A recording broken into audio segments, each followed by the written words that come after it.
Hola y bienvenidas y bienvenidos a Filba Escuelas en Diálogo 2021. Siguiendo con la conversación que tenemos con las y los docentes que participan en nuestro programa presencial Filba Escuelas desde hace más de 10 años en Capital Federal como en la provincia de Buenos Aires, las y los invitamos a nuestro tercer encuentro o reflexión alrededor del tema Infancias y Narrativas, el cuerpo en juego. Nos preguntaremos, ¿cómo nos vinculamos y desarrollamos a través del juego? ¿De qué maneras diversas del lenguaje y la relación con otros nos constituyen desde los primeros meses de vida? Daniel Calmels e Istvan conversarán acerca de las relaciones entre el juego, la narrativa corporal, las emociones, el pensamiento y el lenguaje. Como ya saben, nuestra moderadora, Teresa Buscaglia, es licenciada en Letras de la Facultad de Filosofía y Letras y también de Periodismo en la Facultad de Comunicación Social, ambas en la Universidad Católica Argentina. Es colaboradora en el diario La Nación, en El País de España y el New York Times en español. Da clases de literatura a nivel secundario y tiene a cargo el taller de debate, que reúne a los alumnos interesados en retórica y oratoria. Durante más de una década participó en programas de radio y televisión como columnista de cultura. Desde que comenzó la pandemia, escribió varias notas en el diario La Nación, dando voz a maestras y maestros, alumnas y alumnos, familias de todo el país.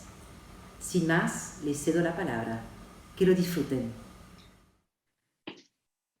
Bienvenidas y bienvenidos a En Diálogo Filba Escuelas 2021.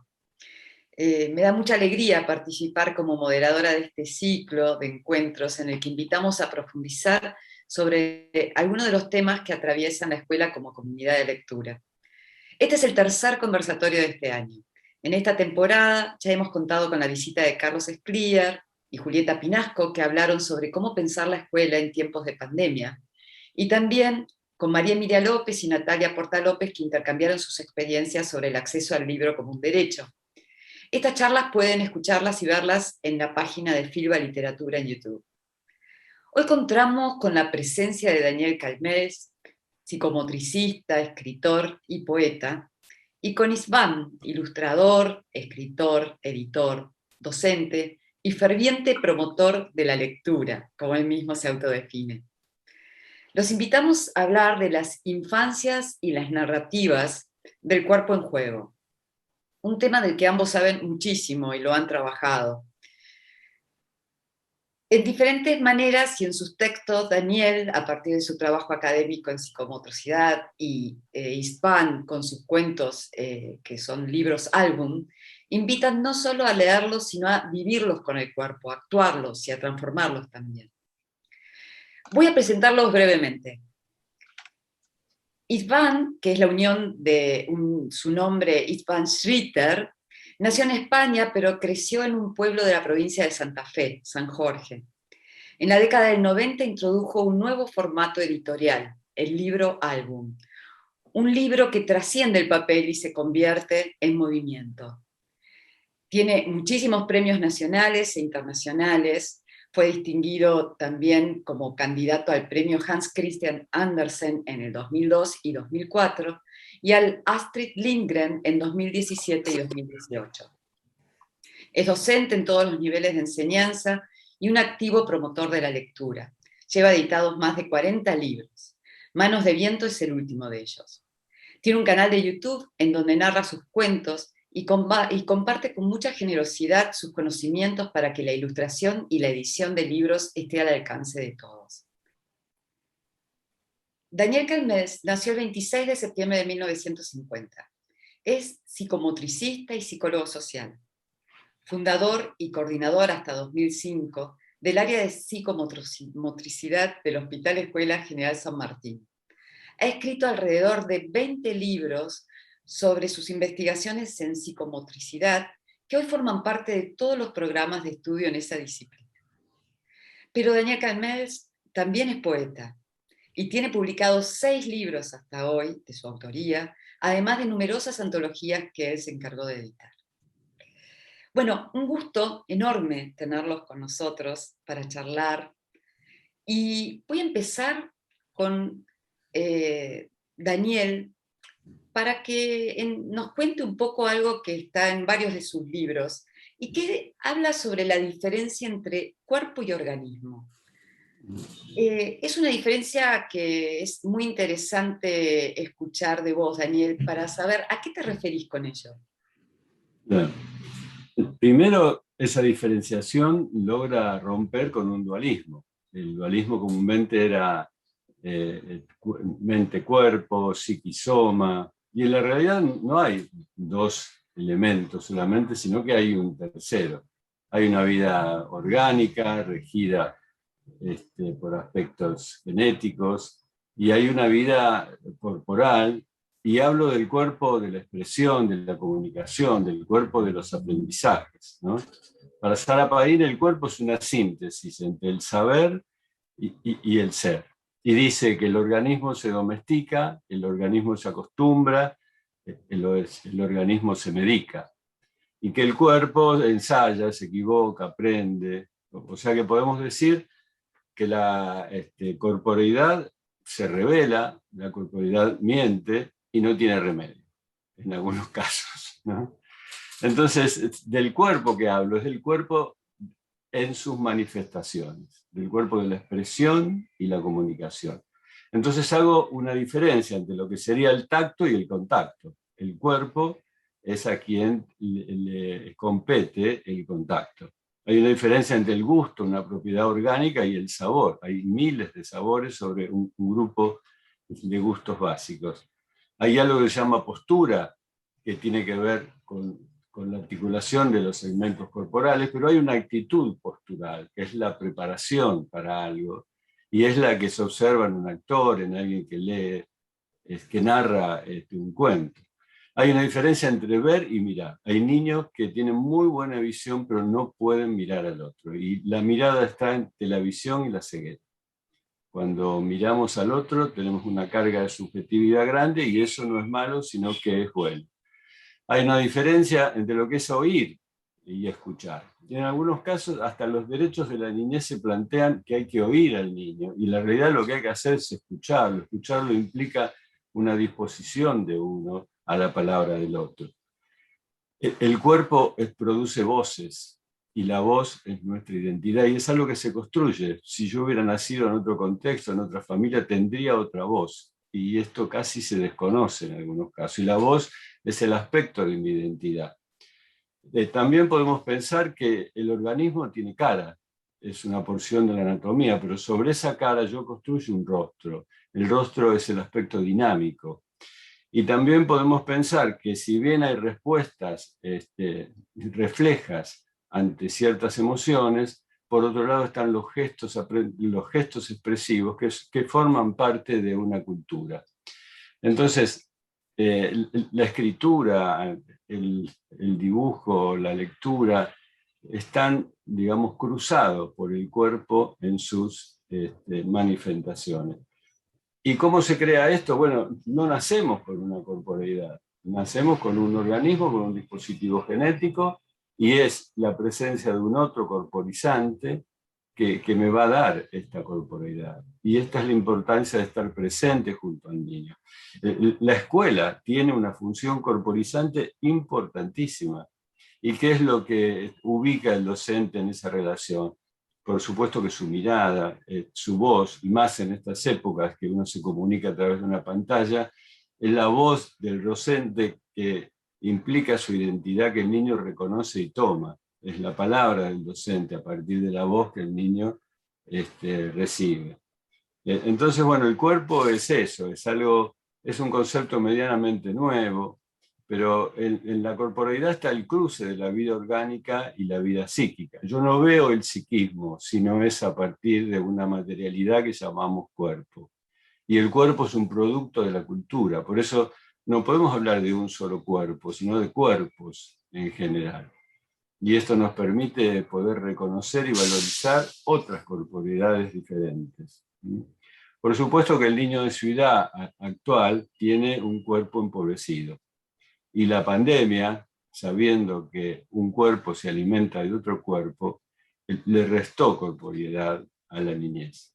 En cambio, el organismo no, la salud del organismo es el silencio de los órganos, decía un cirujano. O sea, mientras hay silencio en los órganos, estamos bien. Hay una edad que los órganos empiezan a hacer ruido, y ahí es donde nos alteramos.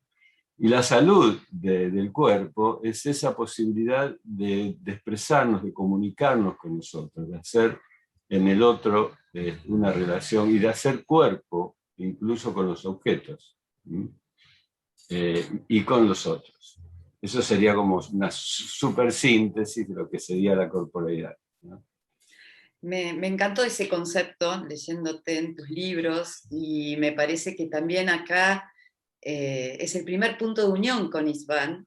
¿Por qué? Porque los libros de István no son libros que uno lee pasivamente, son libros en los que el cuerpo es el protagonista de todo esto, ¿no? Desde el momento en que los creás, István, ¿no? Recortando papeles, pegando, armando tus ilustraciones para que luego sean fotografiadas, y sobre todo esta cosa que está en tu canal de YouTube, que le enseñás a los demás cómo hacerlo y a vivirlo. Entonces, me gustaría saber, en tu caso, ¿no? ¿A partir de qué experiencias tuyas nació esta necesidad de trascender lo textual, ¿no? ¿Y qué tipo de respuesta fuiste teniendo a lo largo de este tiempo cuando en los 90 empezaste con el libro Álbum? Claro. Sí, sí, bueno, yo lo escuchaba a Daniel y estos días estuve leyéndolo y mirándolo, y realmente es un placer lo que haces, Daniel. A mí me interesa muchísimo el tema, bueno, está claro, o sea, con los libros que hago me interesa muchísimo el tema lúdico, el tema del juego, el tema de la relación cuerpo y lectura, y siempre me interesó el objeto libro, o sea, el cuerpo libro en diálogo con el cuerpo lector, y uno como cuerpo autor metido a hacer, a generar juegos, a lanzar ese cuerpo que uno crea a que se contacte con aquellos cuerpos que están ahí esperando a leer. E incluso antes de pasar en limpio este tipo de reflexiones, esto de hablar del cuerpo libro, yo lo tenía desde muy chiquitito, o sea, fue como una intuición con la que salí a hacer mis libros directamente. O sea, a mí, por ejemplo, tuvieron que informarme que yo diseñaba mis libros. O sea, yo soy escritor, yo soy autor integral, digamos, escribo, dibujo y diseño, ahora digo así, pero yo soy autodidacta, yo nunca estudié, siempre estudié muchísimo, adoro estudiar, pero jamás estudié institucionalmente, ¿no? Y entonces, o sea, todo es de manera autodidacta y de manera intuida, y una vez me informaron, yo tendría, después de haber publicado mis primerísimos libros, que yo diseñaba, y claro, porque, o sea, esos objetos que yo hacía, para mí, nacían así porque tenían que ser así, o sea, había un algo que había que recorrer dentro de esa estructura, que no eran simplemente hojas para tener dibujos y textos, era algo que se daba vuelta, que al darse vuelta generaba un espacio, había algo que yo ni sabía, que era la elipsis entre página y página, entre doble página y doble página, en donde un alguien iba a crear sentido que no estaba dicho entre un dibujo y otro, y todo eso yo lo veía en ese espacio que se conforma en lo que es el dar vuelta a la página. O sea, acá, en esto hay un espacio, esto es un continente de algo. Puesto de una manera o puesto de otra, genera distintas maneras de comportarse frente a eso. Y bueno, y yo eso lo hice desde el principio. Me acuerdo que eso fue con el tercer libro mío, que me lo dijeron, que era un libro que hicimos con Laura Debetach, se llamaba Un pez dorado, uno del pajarito remendado de Coligüe, muy de edición muy rústica y así. Pero yo había hecho todo un trabajo, se puede encontrar en bibliotecas todavía, un trabajo en donde las imágenes pasaban de una página a otra, logrando un efecto como de del libro acordeón sin que sea un libro acordeón. O sea, yo había logrado que ese objeto de edición muy, muy rústica, engrampado y todo, tuviera un recorrido visual que implicaba meterse en otros contenidos que sugería la imagen, todo desde la intuición. Y entonces, claro, alguien me dijo, y fue en Bolonia, en la feria del libro de Bolonia, que me dijeron, ¿y el proyecto gráfico quién lo hizo? ¿Cómo el proyecto gráfico? Sí, el diseño, ¿quién lo hizo? Yo. Pero yo no soy, sí sos diseñador. Entonces, mira vos, claro. Y además me dijeron, que fue muy gracioso, porque me dijeron, además Isma, porque ahí ya se dieron cuenta que yo estaba totalmente en babia, entonces me dijeron, además Isma, eso se cobra. Claro. Eso es otra profesión. Así que desde el principio yo lo pensé de esa manera, y imagínense que a partir de uno de mis primeros libros fue el de las bandas de Moebius, que publiqué en Francia. Ese fue uno de los primeros. Fue el primero como autor integral, digamos, con texto e imagen, que es un libro construido sobre bandas de Moebius, en donde el concepto es el infinito, y entonces el libro empieza a ser un objeto cuerpo con el que yo tengo que comprometerme y jugar y hacer cosas, y bueno, hay instrucciones, pero bueno, hay que crear un objeto banda de Moebius, hay que manipular las páginas para para que el libro tenga sentido, o sea, se convierte en un objeto que es el infinito. Detrás de él estaba su nariz, que era tan pero tan larga que cada vez que él se daba vuelta, se asustaba, porque se encontraba, porque detrás de él estaba su nariz, que era tan pero tan larga que cada vez que él se daba vuelta se asustaba, porque se encontraba, porque detrás de él estaba su nariz, que era tan pero tan larga que cada vez que él se daba vuelta se asustaba, porque se encontraba, porque detrás de él estaba su nariz, que era tan pero tan larga que cada vez que él se daba vuelta se asustaba, porque se encontraba. Eso es un libro, claramente un libro objeto, e implica que el lector se comprometa. O sea, este libro tardé muchísimo en poder traerlo a Argentina, porque no se animaban, les encantaba, todo el mundo les encantaba, pero no se animaban porque decían, ¿cómo lo voy a ubicar en librerías? ¿Cómo lo voy a ver? ¿Cómo lo van a tomar el receptor? Y los chicos, al toque lo entendían. O sea, yo lo llevaba, yo doy muchos cursos y presentaciones y todo, y lo llevaba, y los chicos automáticamente se ponían a jugar con esto. Pero además, si no lo... Y además, perdón, tiene que ver con esta cosa infinita también de los chicos, que al escuchar un cuento, este concepto de escuchar que decía Daniel, ¿no? Quieren que se lo vuelvas a contar una y otra vez, ¿no? Entonces ese concepto de la repetición infinita, ¿no? Que también entra en juego, y esa cosa de hacerlos jugar también con la hoja, ya entra en juego también sus cuerpos, ¿no? Pero hay una anécdota que quiero contarte, Daniel, porque es alucinante, que yo la tengo joyita, con este libro. Una vez lo presenté al principio, en un jardín modelo divino, en la Universidad del Litoral, que tiene un jardín maravilloso. Eran como, no sé, la cantidad de grupos de 5 y de 4, ¿no? Y entonces yo tenía en ese momento, como era, apenas lo había terminado de publicar en Argentina, o sea, debía ser 2008 entonces, 2006 o 2008. Y tenía bandas de promoción para regalarle a todos los chicos. Divino, los chicos estaban felices. Y entonces, claro, terminé de hacer todo el juego, qué sé yo, y le regalé a todo el mundo, pero había como 180 chicos, qué sé yo. Entonces viene una maestra, y yo le vi la cara, ¿viste? Porque uno ya veía con qué se venía. Entonces me dice, ¡ay! ¡Qué divino lo que hiciste con los chicos! Yo estoy chocha. Ahora, yo te pregunto, y yo ahí venía la psicomotricidad, o sea, venía. Por eso cuando apareciste vos, digo a esto,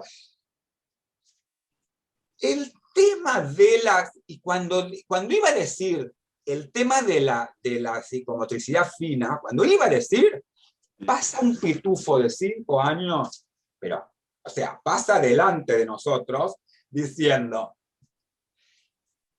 gracias, Y así, pero armada en el momento que iba diciendo gracias, pasando así con la banda. Y la maestra entonces quedó mirando. Ya entendí, me dice. Ya entendí. Y la psicomotricidad trabaja sobre el saber del cuerpo, ¿no? Hay una diferencia entre el conocer y el saber. La experiencia que contaste recién es una experiencia del saber, es una praxis de elaboración creativa, que incluye el disparate y que está regida por una lógica que no es la lógica de la eficiencia, de la producción en masa, sino que es una lógica de la eficacia, o sea que es una lógica que no tiene un camino recto, a veces curvo, que no se rige tanto por el objeto terminado, sino por el proceso que lleva ese objeto. Y vos entraste en un proceso, yo leí tus libros, con una gran laboriosidad. Se ve el trabajo puesto ahí, y eso es muy lindo verlo en una novela, en un poema, cómo se trabaja cada uno con las materias diferentes, ¿no? Y también es cierto que no confiamos mucho en la espontaneidad de los niños en muchos casos. Ustedes saben que el juego espontáneo tiene una riqueza tan grande, porque es ahí donde uno se muestra creador de alguna forma, ¿no? Que no está regido por cánones de orden o qué hacer, sino que es un hacer que uno mismo se va sorprendiendo a sí mismo, ¿no? Pero para eso hay que estar jugando, o hay que estar en ensoñación, o hay que estar en una posición determinada. En las escuelas, por ejemplo, hay un momento donde los niños duermen y descansan, que es un momento fantástico, porque entran en lo que Bachelard diría la ensoñación. Hay cosas que no se pueden hacer en el jugar, que se las delega a la ensoñación. Y hay cosas que la ensoñación no puede, que la delega a una praxis concreta, que es el jugar. En ese momento de la niñez, tomo una frase de Silvia Leisman, que decía que era bueno que las escuelas pudieran incluir el vagabundeo psíquico. Ay, qué bueno. El vagabundeo es un término hermoso, el vagabundeo psíquico, ¿no? En lo corporal hay un vagabundeo del cuerpo, es ese niño frente a los objetos que busca, arrima un objeto con otro. Por ejemplo, la otra vez yo recordé una frase de Borges, hablando de la literatura japonesa, que decía que no trabajaban con comparaciones, sino con contrastes. Y decía, una mariposa se posa en una gran campana de bronce. Y un niño agarró un muñequito chiquitito y lo puso al lado de una caja enorme que había, ¿no? Y yo dije, me acordé de eso, digo, pero él está trabajando con relaciones entre los objetos. Todo ese mundo a veces queda desvalorizado y por eso, hay escuelas donde no, que los docentes tienen una relación fantástica y es muy valorable, y tenemos en Argentina equipos de docentes y escuelas que la verdad que es para sacarse el sombrero por la tarea que hacen, por lo que trabajan, por lo que se comprometen en relación con eso, ¿no? Pero sí, yo leí tus libros y después la inclusión del disparate que haces es fantástica. Yo acá tengo algo para leer, porque me pareció increíble. Digamos, yo valorizo mucho el disparate. Puede haber familias que son muy limpias, ordenadas, puntuales, responsables, pero que no pueden entrar en el juego, y menos pueden entrar en el disparate. Leo algo de este libro que se llama Mirá adentro. Y dice, Eduvijo Longevino, elegante anfitrión del famoso restaurante El Gran Paso, el 14 de junio de 1973 se transformó en dedo gordo al ponerse un calcetín de muñeca pepona. Es urgente encontrarlo antes de que desaparezca por completo. Bueno, cuando leí esto, lo vuelvo a leer ahora y me vuelvo a reír, ¿no? O sea, la transformación de ese calcetín de pepona me pareció un hallazgo desde la resonancia del término y lo que le pareció a este hombre. Bueno, estamos hablando del hecho creativo en sí, ¿no? Que Sí, Y sí, ese sí. concepto de disparate que vos señalás, Daniel, que está muy presente en los libros de Istvan, que Sí, sí, muy.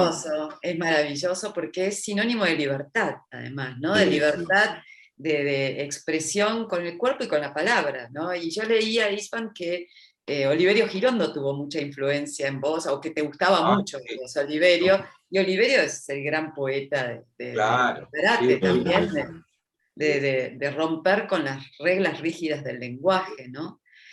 sí, sí, Y lo yo me adoro, lo pregunto, adoro, adoro a Oliverio. Adoro a Oliverio, adoro sí, a Cortázar, o sea, eh, sí, adoro a los bueno, de hecho pasadís. tu libro Poatucha Rentes me hizo acordar mucho en esta invención de los nombres Sí, y de los vocabularios y de todo, también a él, ¿no? sí, Y yo te sí. iba a preguntar esto, Isfan, ya que estábamos hablando de esto del disparate y de los libros tuyos, que vos quizás tu literatura se la encuadra siempre en la literatura infanto-juvenil, pero tus libros, porque son libros de ilustraciones, y justamente esa cosa de encerrar, ¿no? De esquematizar tan de adultos racionales, es algo con lo que vos querés romper. Y en muchos de tus libros, leyéndolos, que seguramente Daniel va a coincidir conmigo, vos haces un juego que nos habla a los adultos también, todo el Sí, tiempo, es decir, en obvio que sí. preguntás cosas que no son obvias, y desde también en mira esto, ¿no? Es decir, es una parodia del llame ya y del consumismo,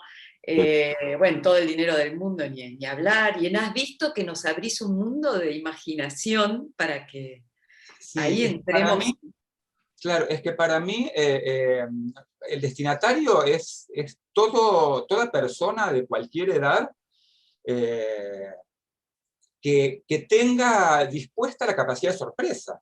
O sea, y ahí está la infancia, porque o sea, si en algo pueden decirse que mis libros pertenecen a la literatura infantil, es que no porque el destinatario sea niño, es porque el destinatario, cuando puede estar en el geriátrico, no importa, pero, o sea, si se conserva la infancia, si se conserva esa frescura, esa capacidad de sorpresa, esa capacidad de prenderse en el juego, de la disposición al juego, o sea, el estar permeable, no sencillamente, no estar como pensando que a mí me gusta jugar. No. Estado de juego. Eso se puede tener a cualquier edad. Entonces apelo a eso en cualquier lector. Porque estos, bueno, vos dijiste Poatucha, obvio, son libros que en realidad muchas veces los miran y dicen, ay, pero son para adultos. Sí, son para adultos, pero como yo recorriendo escuelas y todo, son para cualquiera, porque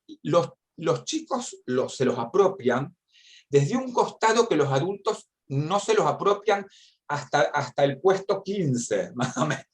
O sea, el adulto en Obvio o en Poatucha es muy claro, el adulto, Poatucha es un libro, le vamos a decir a quienes están mirando que no lo conozcan, es un libro que es una parodia de los catálogos de arte y de las muestras, de las exposiciones en los museos. Es una parodia del discurso de la crítica de arte, siempre tan elevado, tan críptico. Entonces, los adultos lo que hacen es meterse en un montón de datos que tiene el libro, que algunos son reales y parecen de mentira, y hay otros que son de mentira, pero parecen reales. Entonces se mete a hilar a ver qué es cierto y qué no en todo esto que es una parodia. Y los chicos enseguida descubren una relación que los adultos generalmente tardan muchísimo. Supónganse, este es contundento rentes. Entonces, contundento es así de grandote, es esa relación entre palabra, lo que la palabra sugiere, la masa, el marrón, lo que tiene de físico terrestre este personaje. Los chicos leen, pero yo lo he visto, o sea, sin ni siquiera mi mediación. O sea, la maestra pone leyendo, yo estando presente porque me habían invitado, pero de repente los chicos ni conocían. Entonces la maestra decía, contundento rentes, miren chicos, contundento rentes. ¡Guau, guau! Y entraban, pero desternillarse de risa. Chicos de 6 años. O sea, ¿cómo? O sea, lograr hacer esa sinapsis entre la expresión, la conexión con la palabra, o sea, contundente, marrón, masa, físico, tierra, sabrosa rentes. ¡Guau, guau, guau! Y se reí. No puede ser que la tengan tan clara. Acá, flamorosa rentes. Además, lo interesante del poder de la genética de la palabra, porque flamorosa es una palabra culta, digamos. No tienen por qué conocerla los chicos, pero tiene en su esencia la genética del fuego. Esto es evidente, o sea, flamorosa, roja, voluptuosa. Hay toda una relación que evidentemente tenemos desde cachorros. O sea, Sí, y además invitas a la libertad, que eso es lo más interesante, ¿no? Y eso también lo uno un poco a Daniel, a lo que haces vos también con el tema del cuerpo. Vos hablabas en tus libros también de la importancia de esto de primero de ponerse en ronda, ¿no? Sí. Vos pones a los chicos en ronda, que también eso ya les da una cosa democrática de orden, ¿no? Claro. Y algo muy interesante que vos decías que cuando querían hablar levantaban la mano y que vos les enseñás que no, que aprendan a esperar el espacio, ¿no? El silencio para ellos introducir lo que tienen que decir. Sí, la ronda es una construcción espacial muy buena en el sentido de que nadie es primero ni segundo, ¿no? Quiere decir que están ahí reunidos, que están en cercanía, que con el giro de la cabeza se pueden ver. Y la idea es conversar en el comienzo de las sesiones. Y los chicos están regidos porque hay alguien que les dice cuándo tienen que hablar, ¿no? Y acá lo que les proponemos es que no levanten la mano, que esperen el momento que les parezca más oportuno para hablar y que lo digan. Digamos, eso Daniel, es... ¿y cómo es este cuerpo de los niños antes que aparezca la palabra, ¿no? Es decir, ¿cómo narran ellos en sus primeros años de vida? Bueno, primero, digamos, podemos decir que en el jardín maternal, en algún momento podemos compararlo como una lírica escolar, ¿no? Donde aparecen los cantos, las nanas, los arrorró. Y lo primero que percibe un bebé no es el concepto de la palabra, sino que es la voz. Y es la voz de los referentes. Y cuando uno habla con un niño, no habla con cualquier voz. Deleuze dice que no tenemos una sola voz, tenemos diferentes voces. Borges dice, leo en inglés con la voz de mi padre. Y los niños, cuando escuchan una voz más aguda, escuchan una voz donde el concepto no tiene tanta importancia, con una cabeza que se mueve, que saluda. ¿Cómo está el bebé? Bien. Y hay un silencio. Ese silencio es increíble porque se le está otorgando a un bebé un espacio para hablar antes de que tenga palabra. Y eso es por un lado una esperanza, por un lado ver la proyección de un bebé. Y es el adulto, es la mujer, el hombre quien esté en la crianza que contesta, ah, sí, está bien, yo sabía que estaba bien. Y vuelve a preguntar, ¿y tiene hambre? ¿Quiere comer? Ahora, imagínese una persona que habla así directamente y no para y dice que, bueno, indudablemente que no va a hablar. Entonces, una de las cosas importantes, y Emilia Ferreiro decía eso, la importancia que es hablar en voz alta, o sea, hablar hacia los demás, ¿no? Es un hecho importantísimo, porque pensemos que hay niños que les cuesta hablar, porque aún no tienen una voz propia, hay niños que tienen disfluencia, tartamudez, porque no se encuentran en esa voz. Cuando a esos niños yo le presto una voz, le digo, hola, ¿qué tal? ¿Cómo te va? Él lo puede tomar y no tartamudea. Cuando pone un títere de mano y hace un personaje, tampoco tartamudea. No son todos, pero hay algunos que le pasa eso. Entonces debemos saber que para construir una voz, la escucha del otro no tiene que ser correctora en los comienzos. Si hay una escucha correctora, el niño deja de hablar. Entonces, más que corregir, hay que escuchar, y aunque parezca poco, es mucho, es recepcionar la voz del otro, ¿no? Y decirle como uno hace con la cabeza, sí, y dale, seguí hablando, tenés tu voz, tenés tu oportunidad para hablar. En las rondas hacemos eso, es el tema circular, y ponemos cierto ordenamiento con cosas muy sencillas, tenemos una cantidad de prohibiciones, una de ellas es que está prohibido jugar si no tienen ganas de jugar, cosa que sorprende a lo más grande. ¿Pero cómo? A mí me hacen jugar igual. ¿Y por qué es eso? Porque si yo hago jugar a alguien que no tiene ganas, voy a ver un triste espectáculo de alguien que está haciendo un cómo sí para conformarme a mí. Entonces, jerarquizando el jugar, está prohibido jugar si no tienen ganas de jugar. Y les explicamos que hay algo que es el jugar y otra cosa que no es jugar, que implica responsabilidades, que implica otro fenómeno, ¿no? Y hay un juego corporal. El juego corporal se lo llama juego motor, pero la realidad lo motor no juega. El juego es mucho más inmenso que lo motor. Y ese juego corporal despliega un relato de presentación ficcional. Imagínense ustedes un niño que sale al recreo, empieza a correr. Hay otro que lo sigue. Una niña se mete y empieza a seguir también.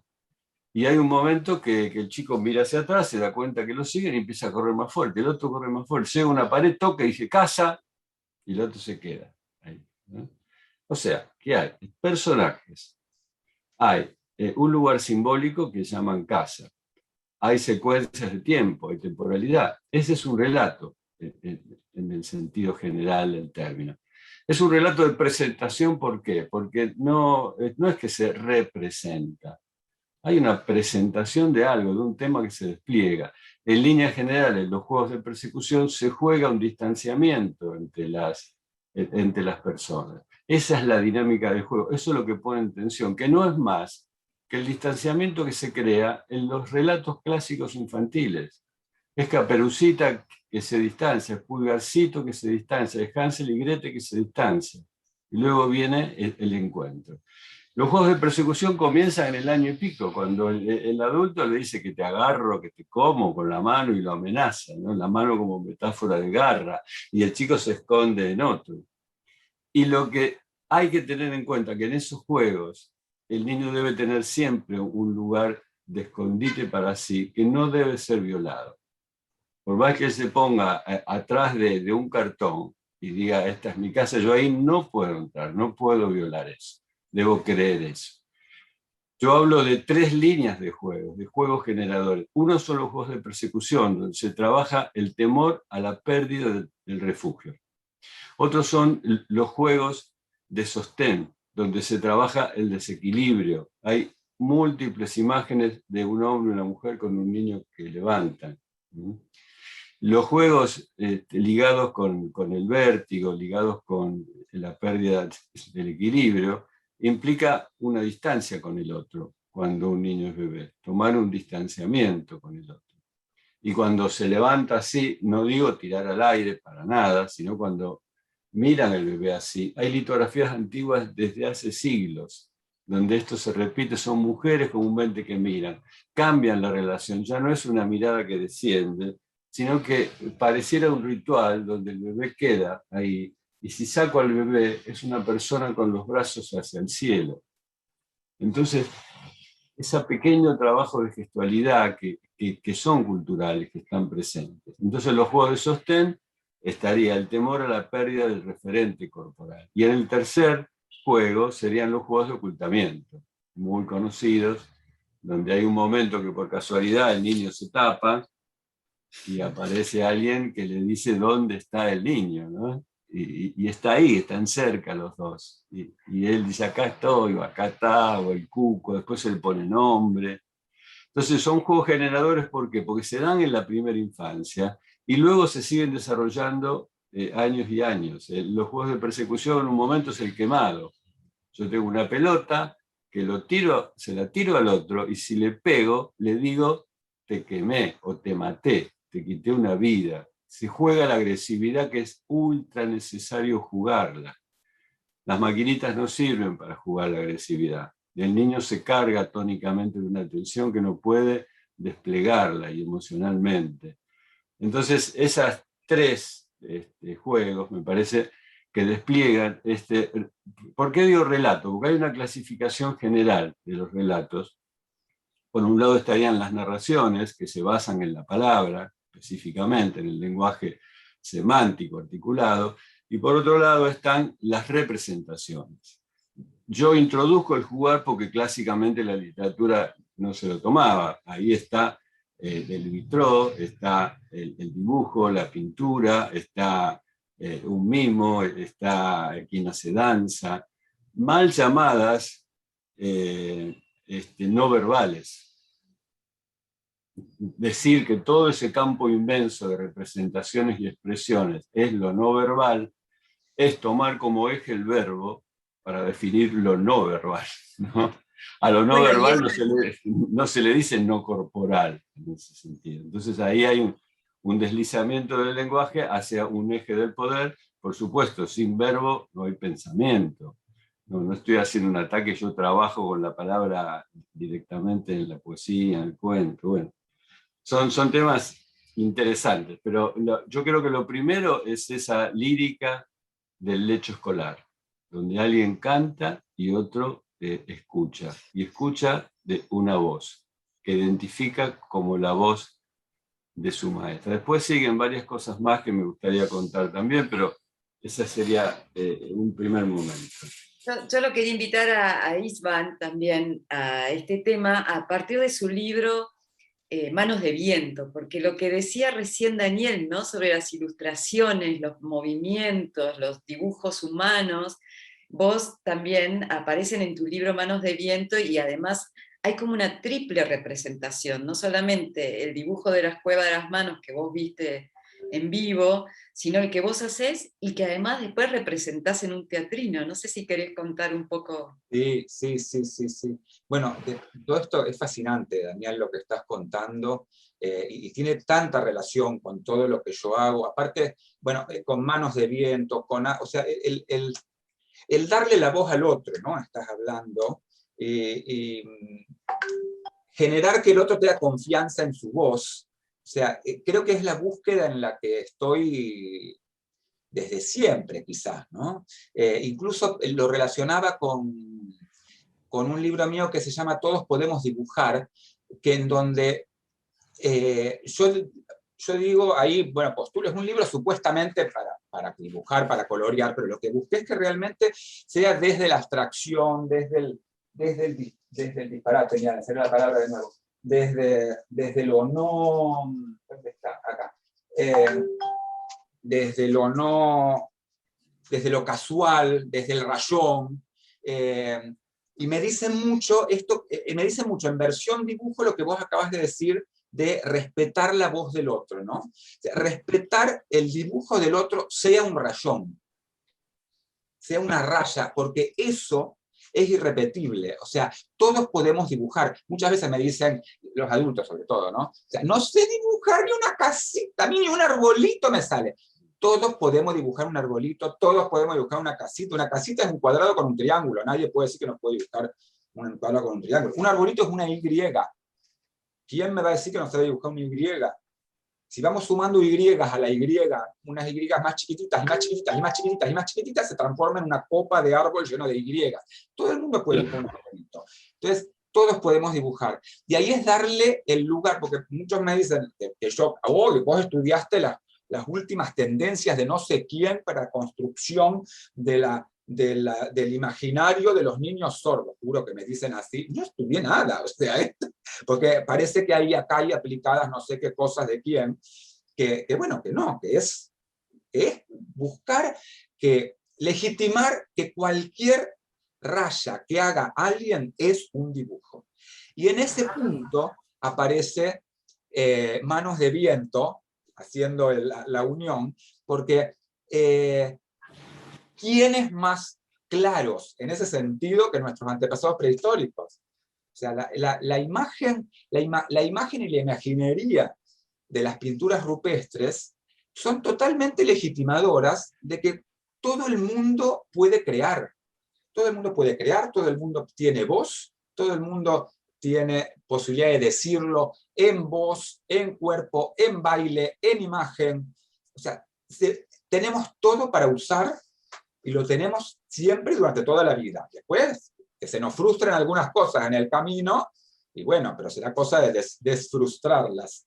Pero todos podemos hacer de todo. Y ahí es en donde, cuando hice Manos de Viento, fue como la confirmación de eso, que conocer Cueva de las Manos, yo conocía Cueva de las Manos por haberle estudiado la pintura rupestre y me parecía fascinante, pero fue la oportunidad de hacer ese libro. Yo quedé fascinado porque, digo, voy a conocer Cueva de las Manos, y era realmente algo que yo tenía como ilusión desde el primario, cuando conocí ese lugar que teníamos tan cerca, pero no había podido ir nunca. Y realmente estar ahí, ¿conociste, Daniel, y fuiste a Cueva de las Manos? No, no estuve, no. Pero debe ser conmovedor. Es un lugar en el que, bueno, digamos, cualquier pintura rupestre, pero ahí, como son las más antiguas que tenemos en el país, y hasta hace poco eran en todo el continente, ¿no? Uno se da cuenta que somos todos primos. O sea, porque ¿cuánta gente habría en el planeta en ese momento? ¿Qué habría? En el planeta me refiero, habría 100.000 personas, supongamos. 100.000, no habría 150.000, o sea, eran grupitos de 30, de 20 que se juntaban ahí, hacían esos dibujos que son impresionantes y son, o sea, dejar huella después de 10.000 años, que esa huella perdure y que esa huella sea la mano como elemento básico, que es, de nuevo, decir, ¿quién no puede decir esta es mi mano? Dibujarse la mano es algo que, ¿quién me va a decir que no sabe dibujarse la mano? Eso es dibujar, eso es expresarse, eso es decir, yo soy, acá estoy y acá me quedo. Y después lo que hacían con los guanacos, bueno, no, es fantástico, y creo que bien lo trajiste, Teresa, en este punto, porque es la confirmación de que genéticamente e históricamente y desde prehistóricamente tenemos la capacidad para dejar huella, para ser, para jugar, para expresarnos. Es maravilloso. Yo tengo una sorpresa acá atrás. Qué bueno. Ya me dirán, cuándo. Ya me dirán cuándo. A mí lo que me hizo unirlo a lo que decía Daniel es que, bueno, en la prehistoria no había libros, no había palabra escrita, ¿no? Y la expresión que hay sobre la corporalidad en esa Cueva de las Manos, además de las manos en sí, sino esos dibujos de los seres humanos, no tan sencillos, ¿no? Y ya en el fondo es narrarse a través del cuerpo, ¿no? Y es que ahí, con Manos de Viento, he hecho durante esto, Manos de Viento salió en diciembre del año pasado, pero yo ya desde un rato antes ya estaba durante la pandemia y todo por estos medios, ¿no? Presentándolo en distintas ferias y haciendo talleres con los chicos, con la pantallita. Es mágico porque, o sea, les enseñé a hacer teatrinos y a hacer títeres de palito, que es algo tan impresionantemente fácil de hacer. Y encima, con esta representación que tenían aquellas personas, que es tan simple que, de nuevo, o sea, ¿quién puede decirme que no puede dibujar el cuerpo humano cuando el cuerpo humano son dos palitos? Es más, los prehistóricos, la gente prehistórica los dibujaba con 2 palitos por pierna, 1 palito por mano, como si las manos fueran así, y la cabecita. Y impresionante cuando uno lo ve. Sí. Hace falta más para expresarse, y todo dicho de esa manera. O sea, bueno, y otra cosa que se me cruzó en un momento decir, que también me gusta mucho, relacionado con tu primera, segunda y tercera pregunta, todas. Que, por ejemplo, la mayoría de mis libros siempre también siento que rebalsan el libro. El libro deja de ser solamente el libro. El libro no es solamente el libro, porque te dijiste que me estuviste mirando los videos, estuvieron mirando los videos. O sea, el libro excede al libro, porque primero, en el punto de que el libro es en sí mismo fotografías del teatrino y de los títeres de palito. Ahí la gente que está viendo va a poder ver, acá están los palitos que sostienen los títeres, ¿no? Y estos son todos telones. Ven que hay sombritas, porque son telones superpuestos que se ponen sobre el teatrino.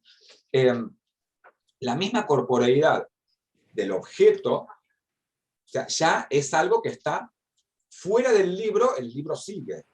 Y en el momento que hago los videos, el libro sigue en los videos, y el libro sigue en distintas expresiones que van surgiendo a partir del libro, que siguen siendo el libro. O sea, cada uno de los videos que están en mi YouTube, que realmente los disfruto muchísimo y me encanta hacerlos, y realmente aprendí durante la pandemia a manejar un poquito de edición de videos, un poquito, pero estoy chocho, quedan bárbaros, y realmente me representan, y son parte del libro. Bueno, mira, una anécdota también, con Poatucha, trato de que todos mis libros sean así. Con Poatucha, cuando salió, también me había ido, un tiempito después, me había ido a la rural, como una de las sobrinas de Poatucha, es Sabrosa Rentes, que es esta vaca acá, que es Sabrosa. Entonces me había ido a la rural y pero además es alucinante cómo la gente se prende. En el momento que uno con toda franqueza y directo y sin dudar aborda a cualquiera, los adultos que son los más difíciles, a ver, vamos a jugar. La gente se pasma, pero enseguida se prende en el juego, porque dice, a ver si quedó mal. Y que es liberarlos, ¿no? Eso es justamente cuando... Porque les hice posar a todos los cuidadores de las vacas y de los toros, con las vacas y los toros y Sabrosa. Entonces les digo, bueno, a ver, porque esto es una entrevista, para, no me acuerdo cómo la había llamado, porque era el medio radial de las vacas, porque Sabrosa la había convertido en una representante gremial de las vacas, porque además les explicaba a los chacareros y me lo entendía. Digo, porque fíjense que ¿vieron? No sé si alguna vez han ido a lo rural, siempre ponen a las vacas, están puestas como el pasillo intermedio por donde pasa la persona que atiende, las vacas están todas de espalda. Entonces muestran el culo en realidad. O sea, están de espalda. Entonces, Sabrosa venía a hacer, hacer desde un espacio gremial a que se amiguen las vacas cuidadores para que se muestren de frente. Porque, claro, y entonces los tipos miraban así la hilera de vacas, que las tenían todas de espalda, todas mirando a otro lado, y decían, es cierto, ¿viste? Se morían de risa. Invitaste a jugar a la sociedad rural y a todos. Pero parece... Totalmente, tengo una telenovela hecha, con no telenovela, ¿cómo se llama? Una fotonovela, una pequeña fotonovela hecha con todas las fotos de los tipos, con sus boinas y todos divinos, con el libro y con las vacas de fondo y puestos así en situación y actuando. Muy divertido. El tiempo se nos está acabando y querría dejar espacio para que ambos están invitados a compartir con nosotros algo de sus propios textos o creaciones. Y bueno, voy a empezar por Daniel, que no sé qué nos trajo. Son sorpresas también para nosotros. Yo quería leer un cuento que tiene dos versiones. El cuento se llama La almohada de los sueños, tiene una versión infantil que salió en España publicado, y esta es una versión para adultos acá, que es la versión que más me gusta a mí. Se llama La almohada de los sueños. Hace muchísimos años, los abuelos de los hombres, sí, ahí está. Hace muchísimos años. La prensa, Daniel, yo te hago la prensa. Dale. Hace muchísimos años los abuelos de los hombres tenían una almohada y solo una por persona. Se preparaba desde mucho antes de nacer, rellenándola con plumas de pechos de pájaros. Se bordaba el nombre del futuro dueño y le era puesta al recién nacido junto a su cuna para que la llevara consigo hasta la tumba. Cada persona que nacía, por las noches, comenzaba un sueño que iría construyendo con el tiempo y que antes de despertar quedaba guardado en la almohada para desovillarlo en la próxima noche y seguir tramándolo como un tejido interminable. Usar la almohada de otro era soñar un sueño ajeno. Por eso las almohadas nunca se prestaban. Un rey que mandaba por aquellos tiempos quiso saber el sueño de todos. Era tan grande su curiosidad que ordenó reunir todas las almohadas del pueblo. Sabiendo que tardaría una vida en usar una almohada por noche, hizo que las repartieran por el piso y sacaran las plumas de cada almohada, cuidando que no se mezclaran. Así estaba, en el enorme patio de su castillo, revisando y retirando un puñado de plumas de cada almohada, cuando una enorme e inesperada ráfaga de viento mezcló todas las plumas. Asustado por lo grave del hecho, mandó a reunir las plumas como vinieran en suerte, rellenar las fundas y devolverlas a sus dueños. Desde ese día, los hombres tuvieron sueños extraños. Soñaban sueños ajenos, partes entrecortadas de muchos otros soñantes, personas y lugares desconocidos, raros encuentros. Es por eso que el sueño, por incomprensión, fue condenado al olvido. Es hermoso, hermoso. Yo tengo la edición ilustrada, que aparte es hermoso, como lo que hizo Claudia acá. Sí. Y Claudia Degli Uomini es la ilustradora, gran amiga, hermosa. Y es precioso, precioso. Yo no conocía esta historia, la verdad que es... No, me encantó. Ahora tenerla atesorada, además con tu voz, ya, precioso. Sí, la verdad que sí, la tonalidad de tu voz, la suavidad hizo que además estemos todos muy atentos a ver. Qué lindo cuento, gracias Daniel. Y ahora nos gustaría escuchar qué nos trajo Istvan de sorpresa para todos. Bueno, tengo dos cosas que especialmente me parecieron aptas para este momento, que son dos espacios de juego en dos libros, pero uno el primero, después voy a cerrar con el que es para todo el mundo, y que diríamos por ahí que es para chicos, pero es para todo el mundo. Pero primero voy a mostrar un libro que es definitivamente para grandes, porque es un libro académico. Es un libro académico sobre juego, precisamente, que es de Ramiro González Gainza, que es un libro teórico sobre lúdica y juego, pero que entonces yo, cuando me invitaron a hacer la cubierta de este libro, dije, bueno, pero un libro sobre juego tiene que ser un juego, y los libros académicos no tienen juego. Y entonces ahí Ramiro se copó con eso, y entonces es un libro que tiene juego en la tapa, entonces se puede ver que detrás de este enrejado, en un libro que se llama Para la libertad, experiencias y enseñajes en recreación, se llama. Entonces, si uno puede abrir y se encuentra con una ventanita que dialoga con la primera página, que resulta ser una flor, pero resulta que si abrimos la contratapa nos encontramos con todo un juego de papeles que invita a dialogar entre una especie de enrejado y un despumplime de papeles, pero esto se puede rasgar y entonces hacer que yo juegue con la ventanita, porque si yo saco la contratapa, yo rasgo la contratapa y entonces hago una especie de cinetoscopio con la ventanita, metiéndola en lo que es entre la solapa y la tapa, para que se juegue a mover adentro que la imagen sea diversa y cambie.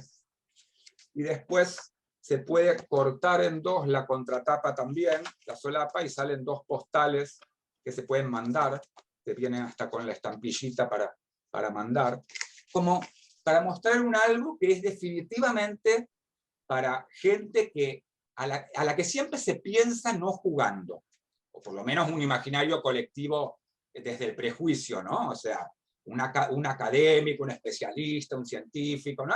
Uno se lo imagina como, no, esto tiene que ser serio.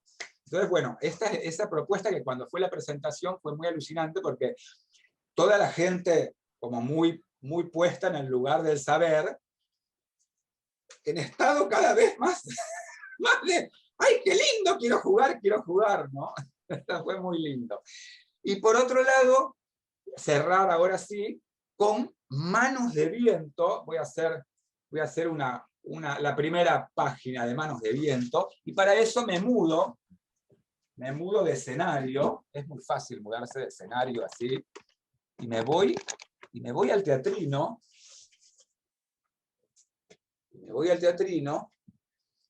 Y empieza Manos de Viento diciendo: antes del antes estaba el viento. Y los cañadones de altas paredes de roca, el río, el hielo y la nieve, que tanto castigaban como daban vida al Calafate y al Coirón, al Choique,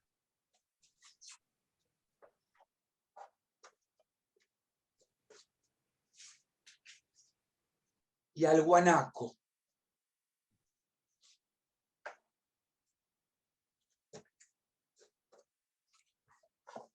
Después del antes, mucho después del antes, mucho antes de la hora, el viento trajo unas gentes.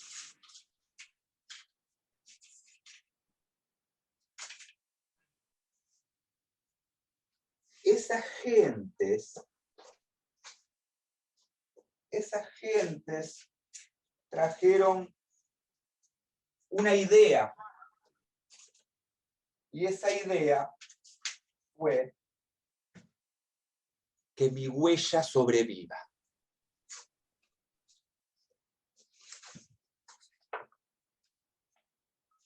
Unos y otras, niñas y niños, adultos y ancianas, yendo y viniendo por la meseta árida, de quienes llegaron hace 10.000 años.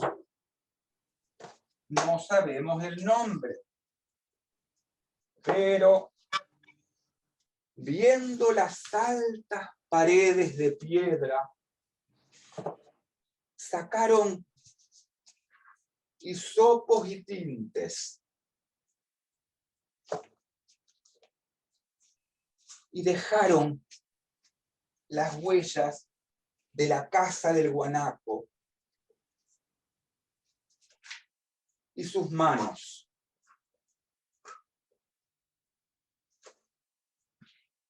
El viento que siempre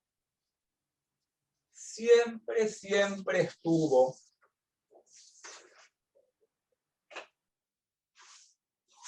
nos cuenta hoy una historia de aquellos tiempos.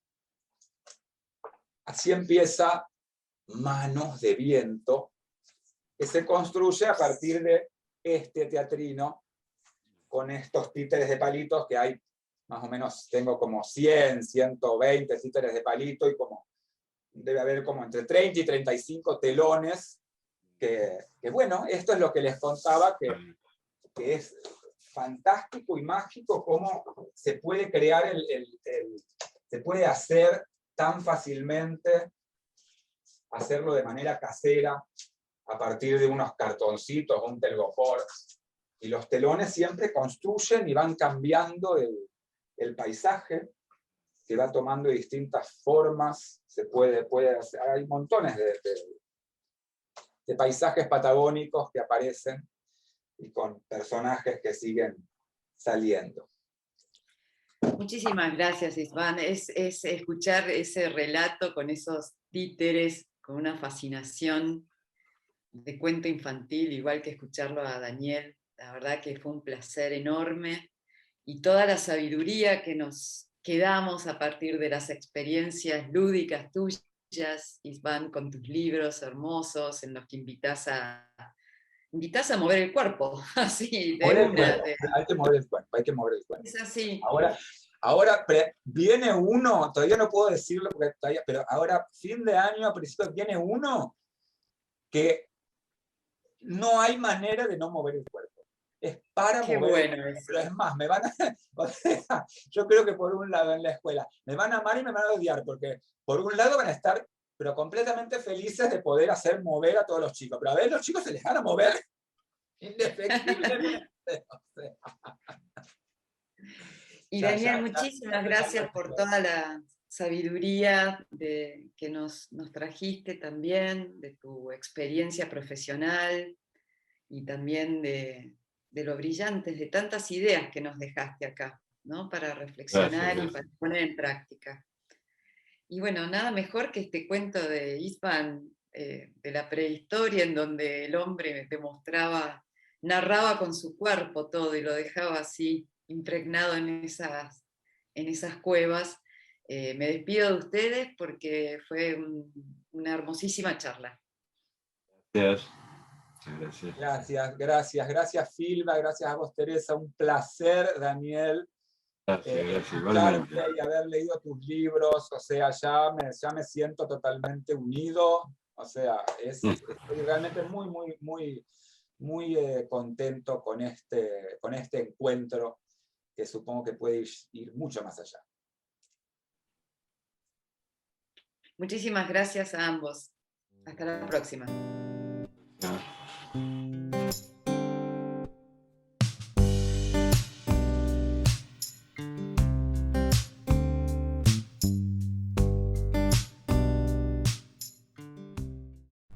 Para mí leer sin duda debe trascender el mero acto de decodificar y es construir sentido. Y me parecen oportunas unas palabras de Yolanda Reyes, quien expresaba que leer es dar nido, y considero que ese nido debe tener un piso que impulse nuevas lecturas, y que ese nido no debe tener un techo para que esas lecturas no tengan límites.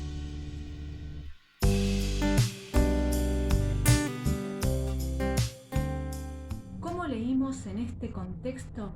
Si bien nuestros servicios giran en torno al formato papel, esto dejó al desnudo nuestras limitaciones y debimos apelar al ingenio y facilitar al usuario distintos sitios que permitieran la descarga de materiales digitales.